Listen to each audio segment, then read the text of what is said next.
নমস্কার বন্ধুরা, শুভ সকাল।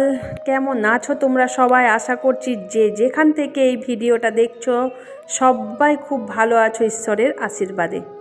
আমিও কিন্তু খুবই ভালো আছি, সুস্থ আছি, আনন্দে আছি।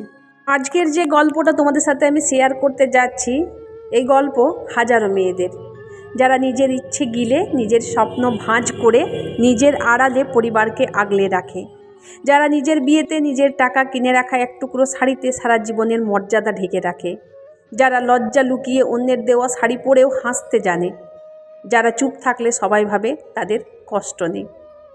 তো চলো বন্ধুরা, আজকের যে গল্পটা তোমাদের সাথে আমি শেয়ার করতে যাচ্ছি সেই গল্পটা খুবই মর্মান্তিক, খুবই আবেগপ্রবণ, আবার খুবই দুঃখজনকও। তো গল্পটার নাম হচ্ছে ব্রাহ্মণ বাড়ির ছোট মেয়ে। চলো গল্পটা শুরু করি। গ্রামের পুরনো ব্রাহ্মণ বাড়ি, আঙ্গিনার মাঝখানে তুলসী মঞ্চ, সকাল সন্ধ্যা ঘণ্টার শব্দ, বাবার মুখে গায়ত্রী মন্ত্র। এই সবের মধ্যে বড় হয়েছে 4 বোন। অভাব ছিল, কিন্তু তার বাবা মা কখনোই সেই অভাব বাচ্চাদের চোখে পড়তে দেননি। তুলসী দেওয়া ভাতের হাঁড়িতে সামান্য ডাল ফুটছে আর হাসি খুশির শব্দ। এই সংসারে দারিদ্র্য ছিল, কিন্তু দুঃখ ছিল না। 3 দিদির পড়াশোনা থেমে গেছে অল্পতেই। বাড়ির পরিবেশ ভালো হলেও পাড়া প্রতিবেশীদের কথা, সমাজের কটু দৃষ্টি, এলাকার অভাব, এই সব মেয়েদের পড়াশোনা বেশি দূর যেতে দেয়নি। এক দিদির পর এক দিদির বিয়ে হয়ে গেল। মেয়েরা বড় হচ্ছে, বিয়ে দিতে হবে, এই কথায় বাবা মা বাধ্য হয়েই সব ঠিক করেছে। এবার পালা এলো ছোট মেয়ে ভাবনার। ভাবনা 3 দিদির মতো নয়। ওর মনে স্বপ্ন ছিল। ও চেয়েছিল নার্স হতে, মানুষের সেবা করতে, নিজের পায়ে দাঁড়াতে, কিন্তু বাড়ির অবস্থা আর সমাজের চোখ কোনোটাই তাকে এগোতে দিল না। পড়াশোনা কিছুটা শেষ করার পর ভাবনা একদিন সন্ধেবেলা মাকে বলল, মা, আমি টিউশনি পড়াবো। সব সময় হাত পেতে থাকা ভালো লাগে না, আমি নিজে কিছু করতে চাই। মা বাবা একটু অবাক হলেও রাজি হলেন। ব্রাহ্মণ বাড়ির মেয়ে নিজের চেষ্টায় টাকা রোজগার করবে, এটা তাদের কাছে গর্বের ব্যাপার। ভাবনা সকাল দুপুর সন্ধ্যা মিলিয়ে 2-3টে ব্যাচ পড়াতে শুরু করলো। মাঝে মাঝে বাড়ি ফিরতে ফিরতে সন্ধে হয়ে যেত, কিন্তু মুখে হাসি ছিল সব সময়।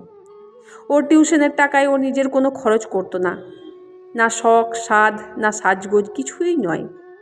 সংসারে যদি হঠাৎ কোনো জিনিস ফুরিয়ে যেত, হলুদ সাবান তেল, তখন ভাবনা নিজের টাকায় এনে দিত, তাও চুপ করে। এক সময় পাড়া প্রতিবেশীরা বলতে লাগলো, 3 বোনের বিয়ে হয়ে গেছে, এবার ছোটটার কি হবে? মেয়ের বয়স বাড়ছে, ব্রাহ্মণ বাড়ির মেয়ে দীর্ঘদিন দেখে লাভ নেই। ভাবনার নার্স হওয়ার স্বপ্ন চোখের সামনে ধুলো হয়ে উড়ে গেল। বাবা কথা না বললেও চোখে একটা অস্থিরতা দেখা যাচ্ছিল। ভাবনা সব বুঝল। মনে মনে বলল, এবার আমারও পড়াশোনা শেষ, আমাকে বিয়েটা করতেই হবে। ও কিছু বলল না, কাঁদলও না, শুধু টিউশনের টাকাগুলো সযত্নে জমাতে শুরু করলো। বাড়িতে জিনিস রাখার মতো ভালো বাক্স ছিল না। ভাবনার ইচ্ছে হলো তার নিজের বিয়ের আগে অন্তত বাড়িতে কতগুলো জিনিস করে দিয়ে যাক। একদিন টিউশনের টাকায় একটা বড় বাক্স কিনলো। মা অবাক হয়ে বলল, কেন রে, এখনই এই বাক্স কেনার কি দরকার? ভাবনা হেসে বলল, মা, নিজের জিনিস রাখার দরকার হবে তো। কিন্তু মা জানতেন মেয়েটা বুঝে গেছে তার বিয়ে ঠিক হয়ে যাবে। বড় বাক্সটার ভিতর ভাবনা শুধু জিনিস রাখেনি, ও রেখেছিল নিজের ভাঙা স্বপ্নটাও। পাশের বাড়ির কাকিমা একদিন একটা খুব সুন্দর শাড়ি কিনলেন। আলোতে ঝলমল করছে, হাওয়ায় উড়ছে, মনে হলো ও যেন পাখির ডানা। ভাবনা শাড়িটার দিকে তাকিয়েছিল দীর্ঘক্ষণ। ওরও ইচ্ছে হলো, আমারও যদি একটা নতুন শাড়ি থাকতো। মা সেটা বুঝে ফেললেন, বললেন, তুই কিনবি? টিউশনের টাকা তো আছে, চল কিনে নে। ভাবনা প্রথমে না না করছিল, মনে হচ্ছিল বিয়ের সময় তো বাবা কিছুই দিতে পারবেন না, এরও টাকা যদি নিজের থেকে দিই তাহলেই যথেষ্ট। কিন্তু মা জোর করায় ভাবনা একটা শাড়ি কিনল।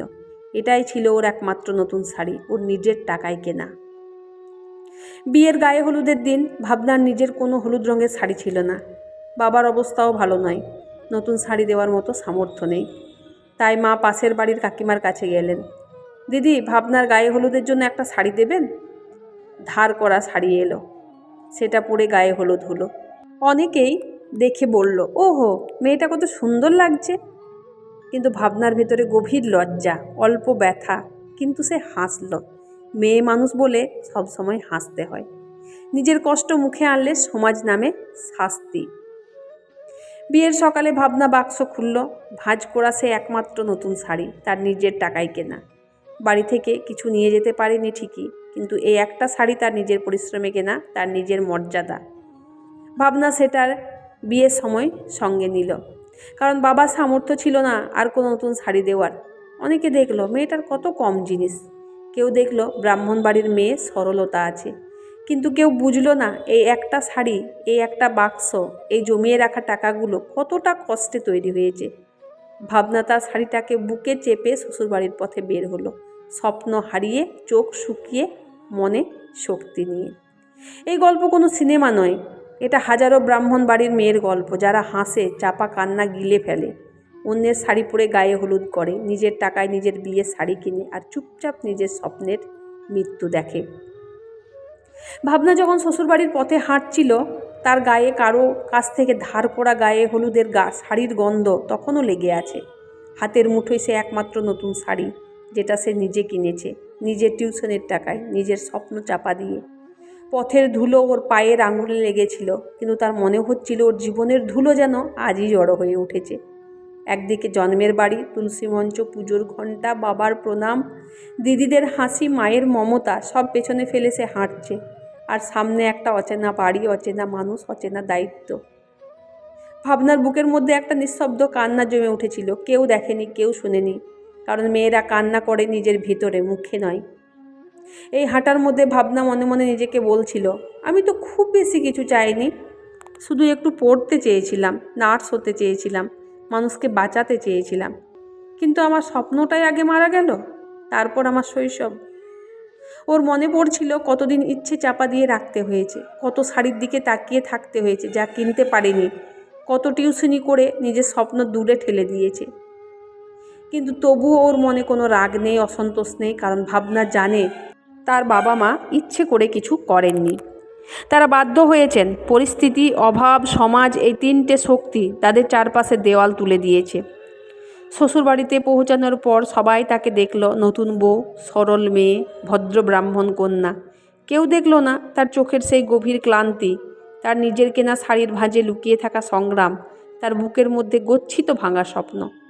এই গল্প কেউ লিখে রাখে না, কারণ মেয়েদের গল্প বেশিরভাগ সময়ই নীরব থাকে, দেয়ালের আড়ালে তৈরি হয়, উৎসবের আলোয় হারিয়ে যায়। ভাবনা নিজের শাড়িটা আলমারির ভেতর রেখে ধীরে ধীরে নতুন ঘরে ঢুকলো। কেউ বুঝলো না এই একটা শাড়ি তার কাছে কোনো কাপড় নয়, পুরো একটা জীবন, একটা মেয়ের আত্মসম্মান, নিজের রোজগার, নিজের সিদ্ধান্ত এই শাড়ির ভাঁজে ভাঁজে লুকিয়ে আছে। আমি অনেক কিছু হারিয়েছি, কিন্তু নিজের ভেতরে শক্তিটা হারাইনি। আমি শুরু করব আবার, যদি কখনো সুযোগ পাই, নিজেকে আবার খুঁজে নেব। এটাই ব্রাহ্মণ বাড়ির ছোট মেয়ের শক্তি। যতই চাপা থাকুক, যতই হারিয়ে যাক, যতই বন্ধন পাক, তার ভেতরে একটা আলো থাকে যা সমাজ, অভাব, চাপ কিছুই নিভিয়ে দিতে পারে না।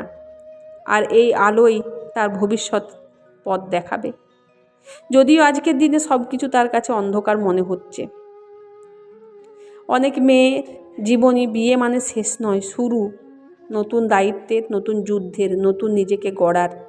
কিন্তু তবুও যে ছোট্ট মেয়েটা নিজের বাক্সে দুটো শাড়ি রেখে, নিজের ইচ্ছে চেপে, চোখে জল লুকিয়ে নতুন ঘরে গেল, তার গল্পটাই সবচেয়ে বড়, সবচেয়ে সত্যি, সবচেয়ে আবেগময়।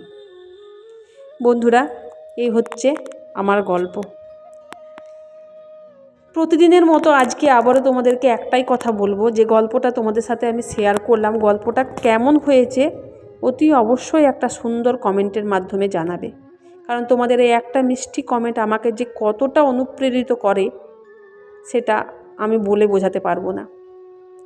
তোমাদের সাথে গল্পও করলাম আর সাথে একটা ভিডিও শেয়ার করলাম। যদি ভালো লেগে থাকে লাইক, শেয়ার, কমেন্ট করে অবশ্যই পাশে থেকো।